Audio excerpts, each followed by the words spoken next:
Kapital Mag presents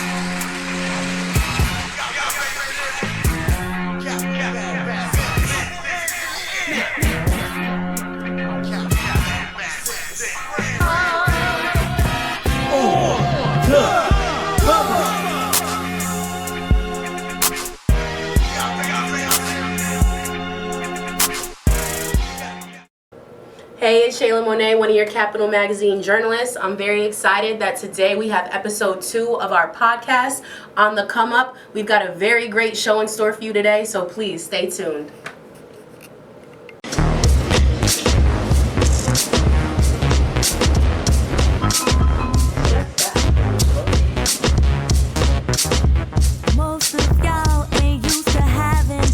Next Up Radio, coming spring 24.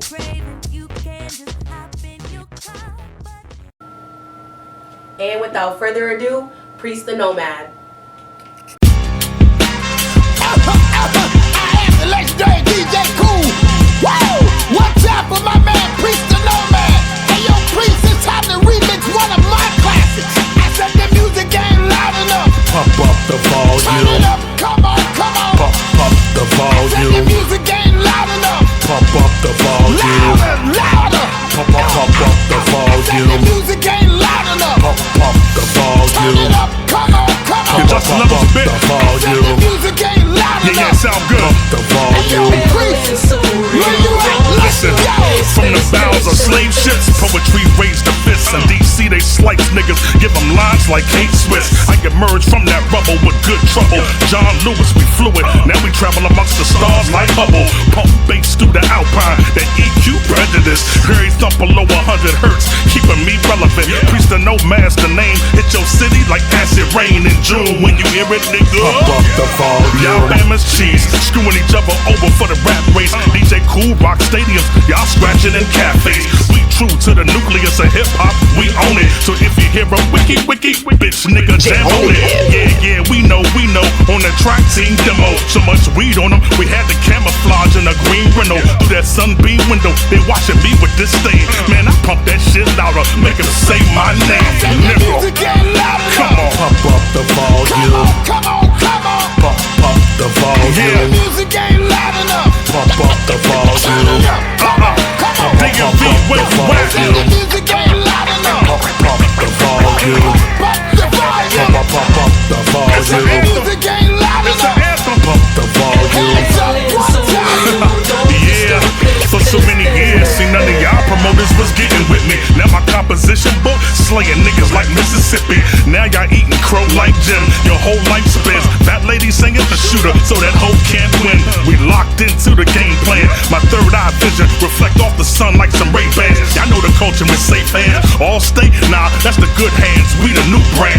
Verse classic, etched in your memory like some new brand. Cool, where you at? Slim, I get you. That's the motherfucking DC bat signal. We with you. DMV want the smoke, Slim. Y'all know how we get down from the city where they pack 4 pounds and flip your chest muscles upside down. That's what we pack the fire for. Plus my mind state deeper than iron ore. The lion roars in that mic booth. We speak truth in tune for your spirit when you hear it, nigga. The Yeah. music ain't loud enough. Pump up the volume. Pump the volume. Pump the The volume. music ain't loud enough. Pump up the Turn it volume. up, come on, come We on. got y'all motherfuckers on The notice. music ain't loud enough. Pump the volume. Louder, louder. Priest the Nomad. The The volume. music ain't loud Team enough. demo. Pump the Turn volume. it up, let's go one time. One time for Priest the Nomad. One time for hip hop. Get your hands in the air if you love hip hop.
JJDP specialized prison. Ooh, JJDP handling business. Ooh, JJDP so amazing. It's true, do prints for you. Ooh, JJDP specialized printing. Ooh, JJDP handling business. Ooh, JJDP so amazing. It's true, do prints for you. Ooh.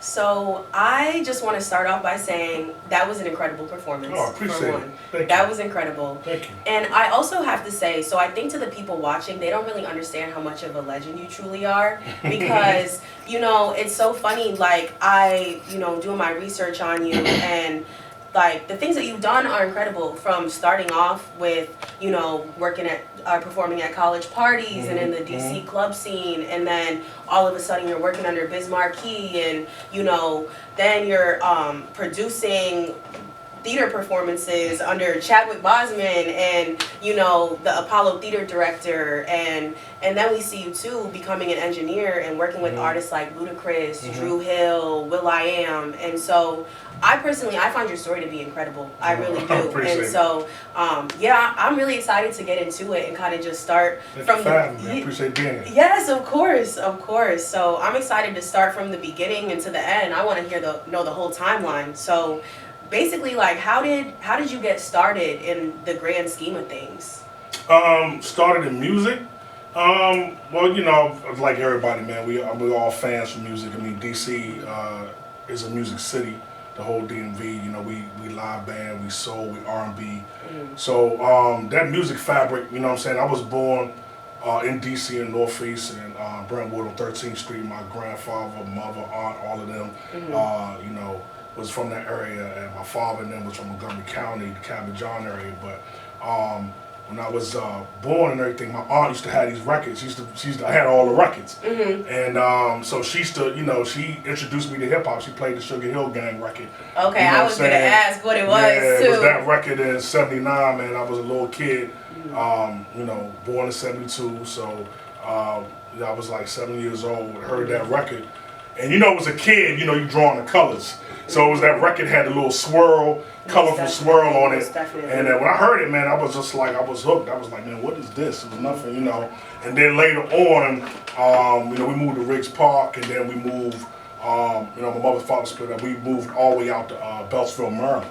Oh, okay. You know what I'm saying? And then that was why I went to my high school years, lower middle school and high school.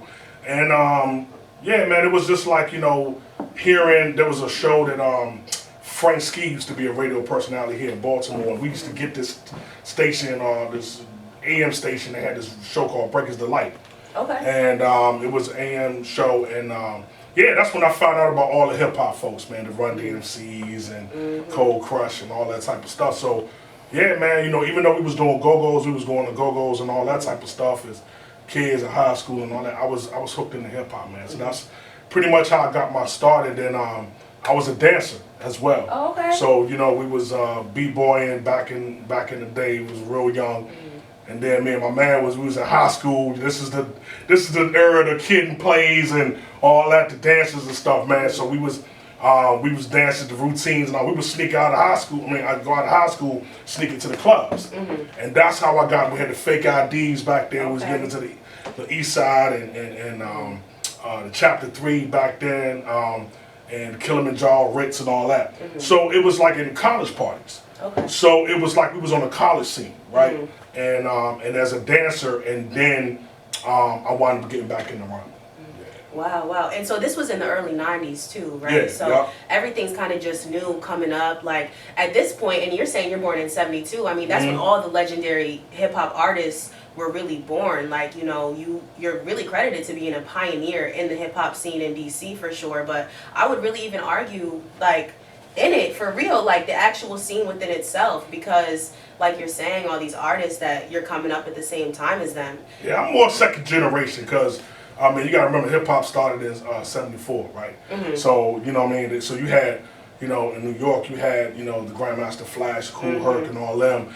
They were in their 20s. They were, you know, say they were grown. So I was a baby, you know what I'm saying? Like, seeing that and then but it didn't. I wasn't from New York, so I didn't see all the culture until it hit the screen. Yeah, so you like were in the attached to '80s, that right? So culture. Beat Street and Wild Style. I didn't see all of that until the '80s, right?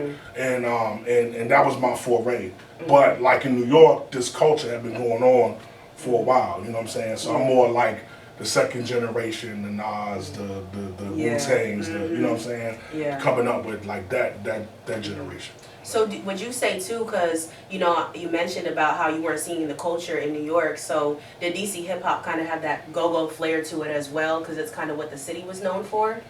It was all go-go, you know what I'm saying? Like even like there was we eventually found a tribe of us doing hip hop, but there was always people sparsely that was doing hip hop, but you know, go-go was our music, you know what I'm saying? So it's always dominant, right? Even when hip hop groups would come down here, they couldn't headline, you know what I'm saying? They, you know, Dougie Fresh and them used to come down here, Cap Center, Go-Go Live and all that. There's no way you headlining over a go-go band, you know what I'm saying? It's Chuck, you know what I'm saying? It's Chuck, it's Essence, you know what I'm saying? So I love the hip hop parts and the go-go parts, you know what I'm saying? So we went to the go-go's and everything, but I was a fan of hip hop, but there was no outlet for that, except for the occasional things we did, you know, meeting up and doing stuff in schools, after schools and stuff like that, you know what I'm saying? So it was just kind of that type of thing until the college scene, because that's when you meet people, DC being a transient area, this is when people come from all over to go to school here. I mean, you know, the GW. Yeah, I was gonna say I'm a transplant in the city too. Like, we're the nation's capital, man. So Howard University, GW, Georgetown, American, all of them, and then of course Maryland, Bowie State, Maryland University, Virginia. Like everybody's coming here and everybody partying in the city. You know what I'm saying? So I was meeting a whole bunch of folks from different areas, and then you know in the clubs. I didn't go to go-go's after high school. I was on the college scene, so in the clubs, it was all house music and reggae. Oh, wow. Yeah, it was in the club, so I was dancing the house and stuff, and it wasn't until like going to a lot of Howard parties where the promoters would have DJs rocking hip-hop. And that's when we really started seeing that in the clubs, and then other DJs here, like my man Funk Regulator CeeLo and Iron and Trini and all like those cats, man. So. Wow. Yeah. So then when was it around the time that when you were performing in the clubs, like at these college parties, that you really started to kind of get noticed, and how did that even kind of come into fruition? Like how was the connection started with anyone in particular? How did that all come about? It's funny, man, because I was known as a dancer. Before I got Priest and Nomad, I was just Priest. Right, and everybody knew Priest from dancing in the clubs. So I was dancing with a lot of brothers. I was with a crew. We used to have Friday nights at the Chapter 3 called House Nation. And so, and I was dancing for house artists, and then I eventually started dancing for hip hop artists. Shout out my homegirl Steph Lover. I used to dance for Steph. When she was at Howard and she was rhyming, me and another dude, there, Stymie, we was, you know, dancing for her, a couple other folks, and I was strictly dancing.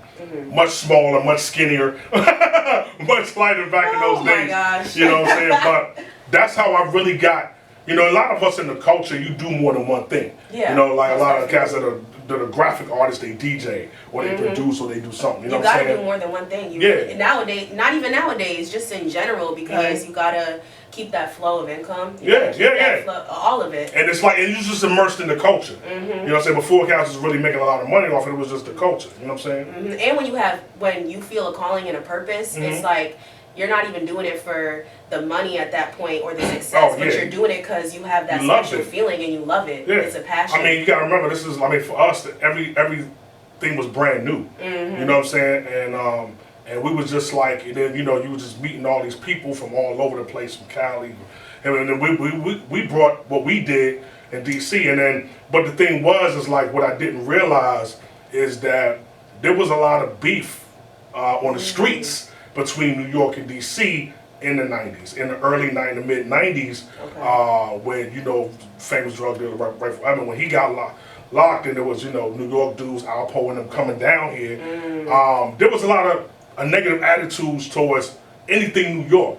So it was like hip hop was seen as New York if you was DC, right? So even though I'm not a street dude, you know what I'm saying? So I didn't really understand. I caught a lot of flack from just dudes I knew from here. You know what I'm saying? Because it was like, oh man, he doing that New York stuff, man, blah, blah, blah, blah. You know, it was like the write-off. It was like, nah, you know, we representing us, but we love the culture, but we represent where we from, you know what I'm saying? So they didn't But go it was, with it. right, it was just, it was a thing because of, it was a street thing, you know what I'm saying? But I didn't know that till later, you know what I'm saying? So, and then, you know, and that's, but during that time is when one of the cast from House Nation, my man Monty, wound up managing Biz Markie, and then and because he was managing me as well, and I wound up connected with Biz and being under his wing for a minute. And he was big at that time too, yeah. And you say he's just a friend. Yeah. Wow. So what was your relationship? Biz Markie is huge. Like, what was your relationship with him like? I can't even imagine that type of connection and friendship. Yeah, it's funny, man. Like, me and Biz weren't real close. Like I said, it was through Monty, and but we became good. Like, he kind of took me under. I was like a 19-year-old kid then. Like, you know what I'm saying? This is like 93, 19 turned 20 or whatever. So how we met was Biz had stopped performing as an artist and started DJing. So he started DJing. He was DJing all the celebrity parties and stuff like that. And Monty, well, you know, we started booking him a couple cats down here. My man Rhonda Berry used to do the Ritz on Sundays. Monty and they started booking Biz, and Monty used to manage DJ Trini as well. So they, you know, so they started booking Biz, and Trini would spend with them at different parties and stuff like that. And then we would do colleges. So we did, like, you know, it's like Hampton. We did UVA, University of Virginia. And when we went to UVA, I was helping Monty set up the speakers because he would bring his sound equipment and do the ballrooms and stuff. And what happened was, I was just rolling with him, and then we was doing sound checks, and I would check the mics because people knew I could rhyme, so I would check the mics and stuff and everything. And then so I was beatboxing one time, and Biz was, you know, like just waiting to do the sound check, and he came in the room like, "Yo, who's that beatboxing?" You know what I'm saying? And you a little young boy too. Yeah, and everybody was like, "Yo, that's Priest." I was like, "Yo, that's Priest, but yo, he can rhyme too." It's like, he can't rhyme. Man. I was like, what? I was like, man, I can rhyme. Slim, what's up? You know, because you know how we are here in DC, man. We ain't call one for nobody, right? So I was like, man, I can rhyme. What's up? And he was like, oh, for real? What's up? I said, what's up? So he threw Trini on the turntables, rocked the beat, and me and him going back and forth rhyming. And then a big crowd came. Everybody was like, oh, like, you know what I'm saying? Priests. So, you know, I thought that was it. It was like, oh, yeah, cool. I was like, all right, I rhyme with Biz, cool thing. Man, that night at the party, it's like 3,000 people in the ballroom. Wow. And I'm dancing, I'm up on a honey and everything, dancing, you know what I'm saying? And getting my thing off, and then Biz is like, oh yeah, he's rocking, and he just stopped the music. And he grabbed the mic, he was like, yo, Priest, to the stage. I knew you were shading yourself at that point. And I was like, hold up, I ain't hear that right. He was like, they was like, nah. He was like, yo, Biz just called you to the stage. You better go to the stage. So I went to the stage. He was like, gave me the mic. He was like, yeah, let's see what you got now. Like, because he wanted to see what I didn't know is that he really just wanted to see what I was made of. Yeah. And just threw me on the spot in front of the crowd. So it's like, oh, you had all that smoke doing sound check. Yeah. Let me see what's going on for real. And, you know, I was horrified. But I was like, man, you know, I was like, sweet, hey, look, man. We here. I was like, you know, look, I said, I ain't going out. I'm at least try. You know what I'm saying? Exactly. And so, you know, Trini rocked the beat. They rocked the Peach the Presidents. Ladies and gentlemen, Honey Drippers from Washington, D.C. Boom. And I just started going in, freelasing. And started grabbing blacked out Slim. And started hitting people in the crowd and freestyling and so, but we wasn't going at each other, but I'm just rhyming, and then we going back and forth, and of course, you know, Biz is an entertainer, so he but even though he was an entertainer, he was doing his thing. Every time I rock, people was like, oh, you know, it was love, it was love, you know what I'm saying, and then of course he shut it down. Because Biz just knows how to entertain. I mean, he's doing setting up punchlines, mooning the crowd, you know, that type of thing. But afterwards, he was just like, nah, man. He's like, yo, you got skills. Yeah. He was like, you got skills, man. He's like, that's real. I need to teach you some things and everything. But he is the one that kind of really showed me the difference between being a lyricist and being an entertainer. Interesting, because You know what I'm they're saying? very different, very different. And you can be one of the others or more, but it's like entertainment. You know what I'm saying? So yeah, so RP my big boy, and then later, so I wrote with him and Marcy for a minute. We eventually kind of fell out. You know what I'm saying? Because I'm a kid, so I'm just kind of all over the place. You're not even thinking about it. Yeah, I'm all over the place. Yeah, and then so I'm doing my thing, and then Marcy kind of focused on that. But later on, when I became an engineer, then I started working with him as an engineer.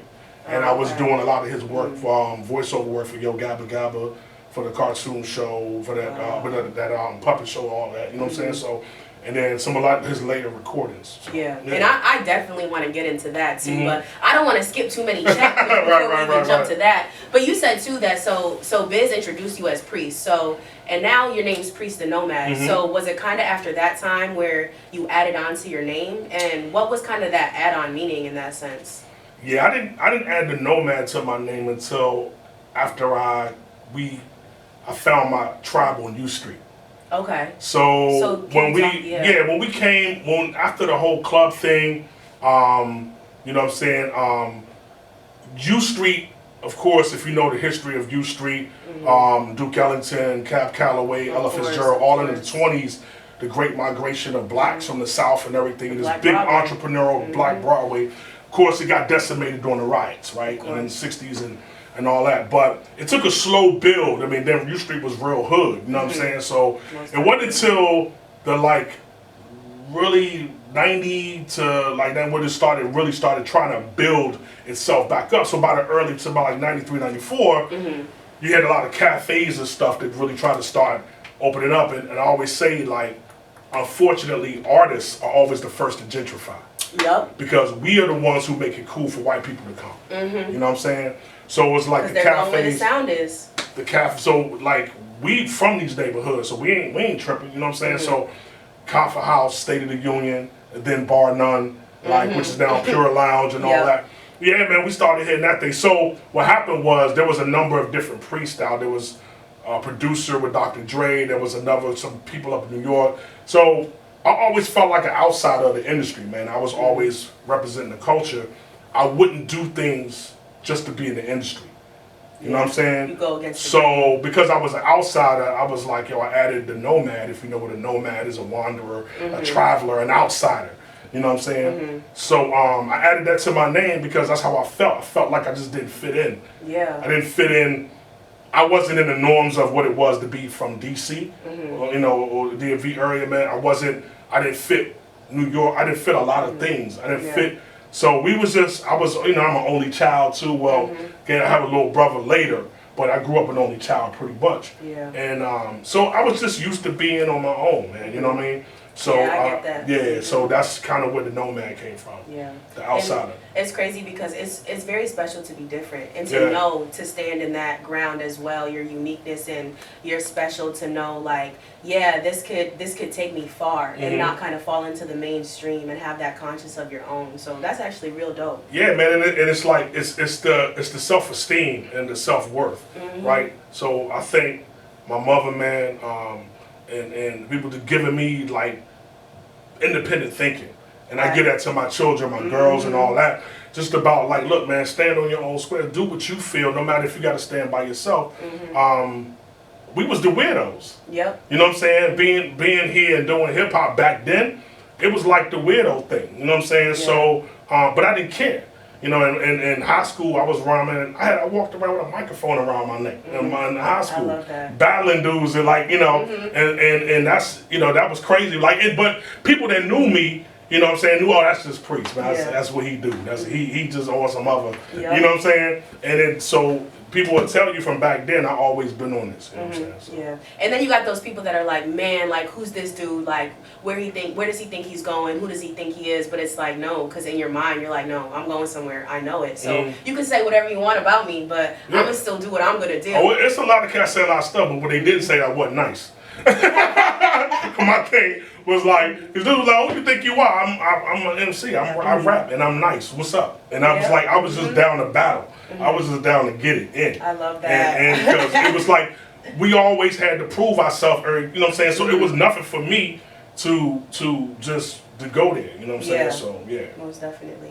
And then so I do know that you're also credited as being the first indie artist in DC, which is I guess constituted as indie artist that released a 12-inch vinyl that was kind of mixed into the mainstream. Yeah, one of the radio first out of the pocket. There's indie artists or like indie labels and stuff, but I was I wasn't on a label. You know what I mean? Like one of those independent artists. Just straight out the pocket back in '94.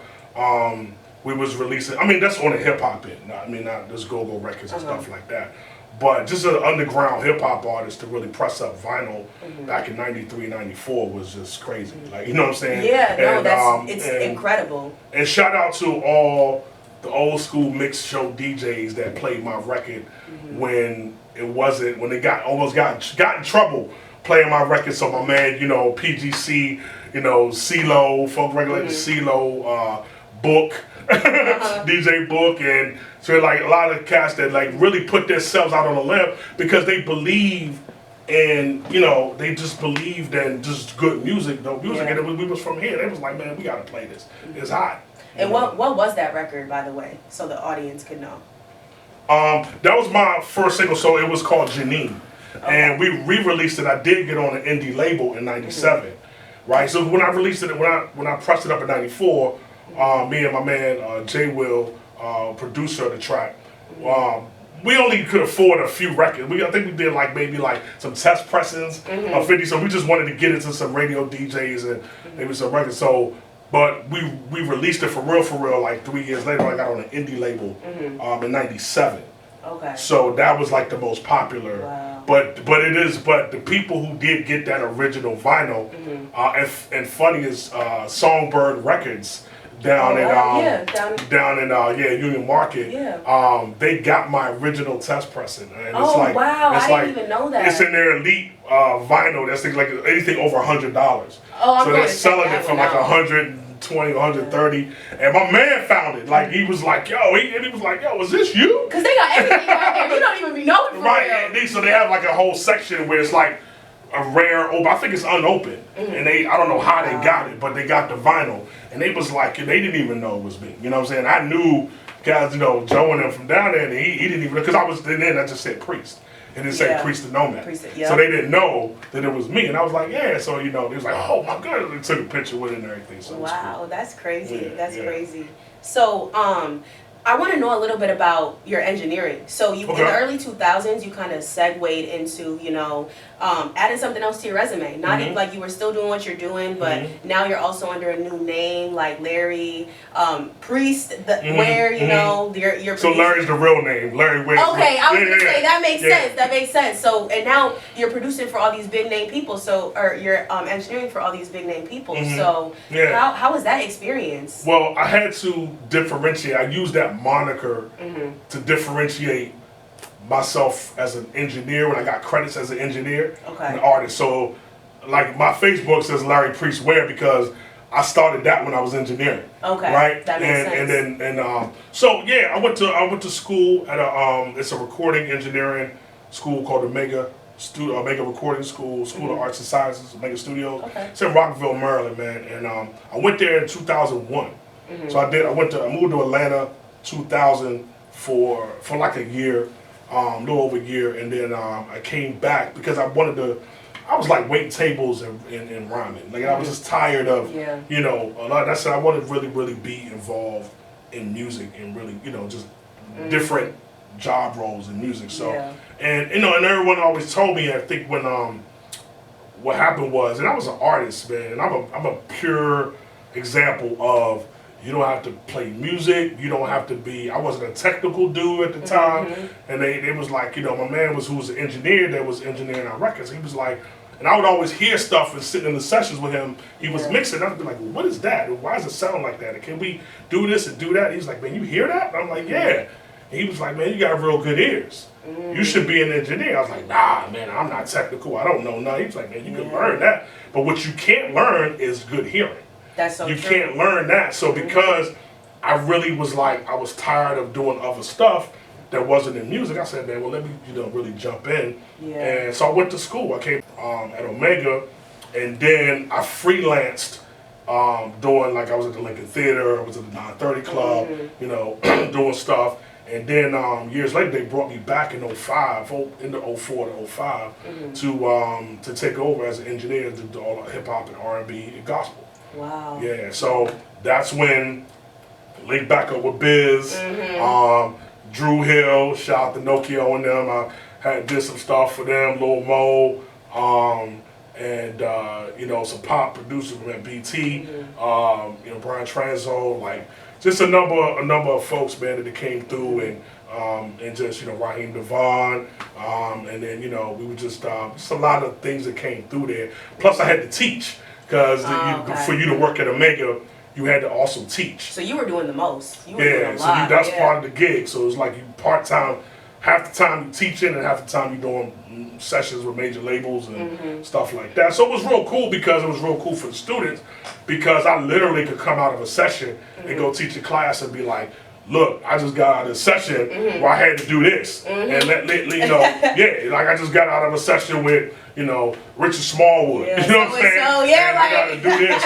So let me show you, blah, blah, blah, blah. And it was definitely about like that experience of being able to get that to the students, you know what I'm saying? No, and most things like definitely. that. So yeah, so you know, after I left Omega, I was freelancing at another studio in Bowie.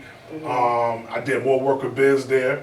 And then I just, that closed down, and I set up at the house, set up the crib, man. Like, you know, we moved into a house, and I was able to set up a little area, you know what I'm saying? And everything I've been doing since 2017, 2018 has been from a little area in my living room. Wow, I love that. all the records, Yeah, the records that I've been making, the albums have been, people will be like, that's where you're doing? I'm like, yeah.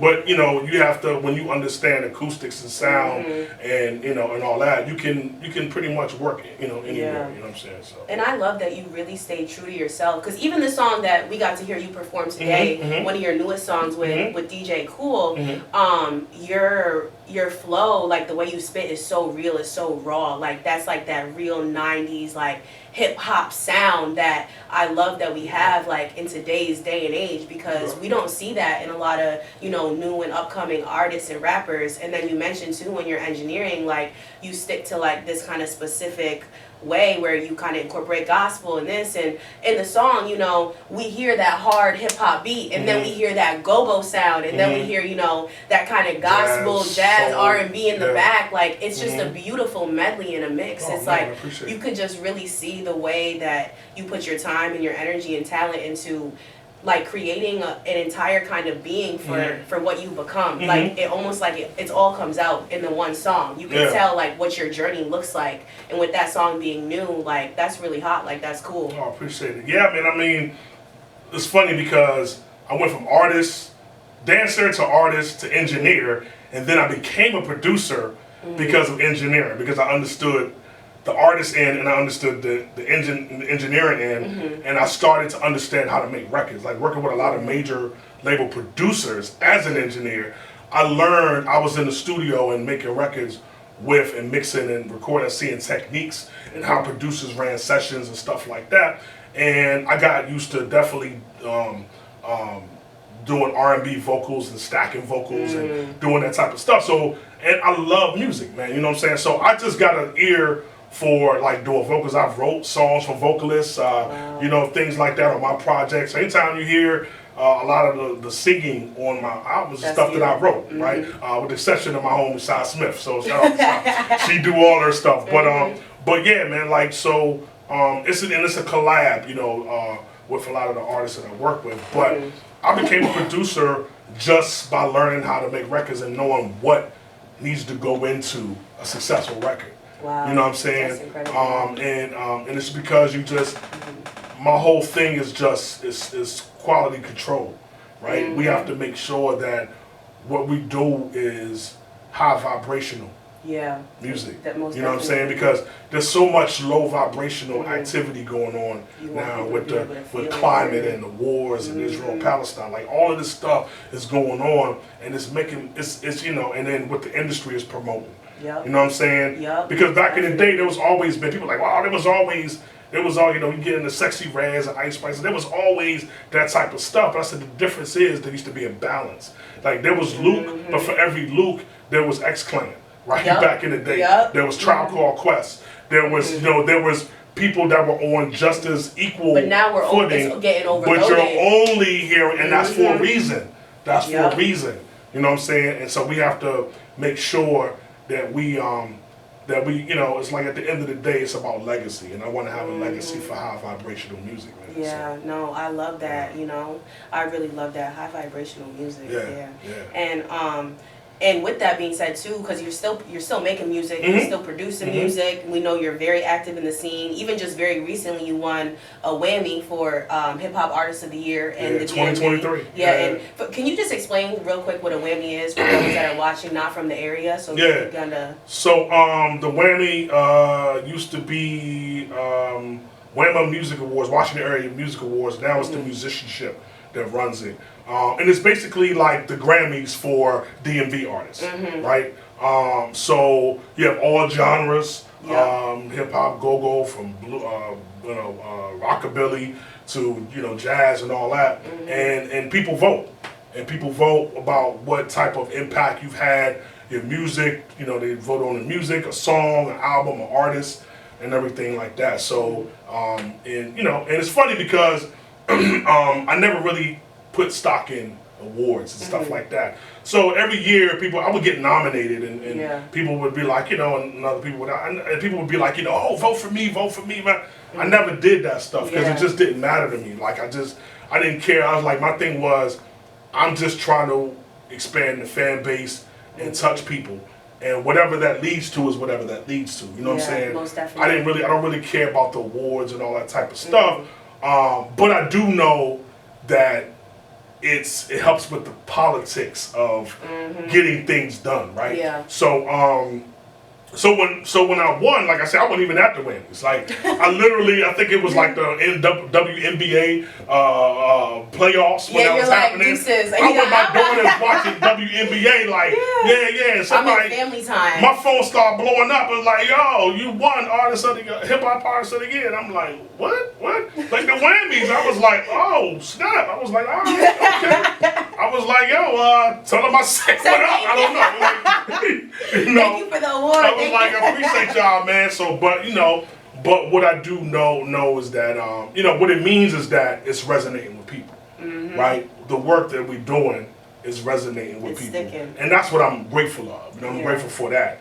Like I said, it's not really the award; it's just the fact that the music has impacted people. Yeah, and it speaks a lot too to have such like longevity within the scene as well.